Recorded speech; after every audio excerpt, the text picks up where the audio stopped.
Hello നമസ്കാരം. നവരാത്രി സ്പെഷ്യലായിട്ട് തയ്യാറാക്കുന്ന ഒരു സ്വീറ്റ് പേടയുടെ റെസിപ്പിയാണ് നിങ്ങൾക്കായിട്ട് ഷെയർ ചെയ്യുന്നത്. കോക്കനട്ട് പേടയാണ് തയ്യാറാക്കുന്നത്.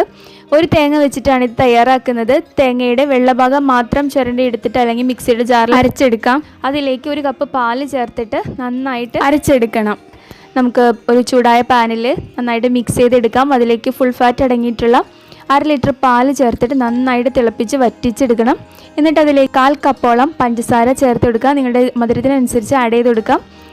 അതിലേക്ക് 2 ടേബിൾ സ്പൂൺ ഫ്രഷ് ക്രീമും 1 ടീസ്പൂൺ ഏലക്കാപ്പൊടിയും 1/2 കപ്പ് മിൽക്ക് പൗഡറും ചേർത്തിട്ടാണ് ഇത് തയ്യാറാക്കി എടുത്തിട്ടുള്ളത്. ഇനി നമുക്ക് ഇഷ്ടമുള്ള ഷേപ്പിൽ ഇത് റൗണ്ട് ചെയ്തെടുക്കാം. ഞാനിവിടെ പേടയുടെ ഷേപ്പിലാണ് റൗണ്ട് ചെയ്തെടുക്കുന്നത്. എന്നിട്ട് ഡെസിക്കേറ്റഡ് കോക്കനട്ടിൽ ഒന്ന് റോൾ ചെയ്തെടുക്കുന്നുണ്ട്. അപ്പോൾ മുഴുവനായിട്ടുള്ള വീഡിയോ ചാനലിലുണ്ട്, കയറി നോക്കി. ഇഷ്ടമായിട്ടുണ്ടെങ്കിൽ ഒന്ന് ലൈക്ക് ചെയ്തേക്കുക. ആദ്യമായിട്ട് കാണുന്നവരാണെങ്കിൽ പ്ലീസ് ഒന്ന് സബ്സ്ക്രൈബ് ചെയ്ത് സപ്പോർട്ട് ചെയ്യുക. Thank you for watching this video.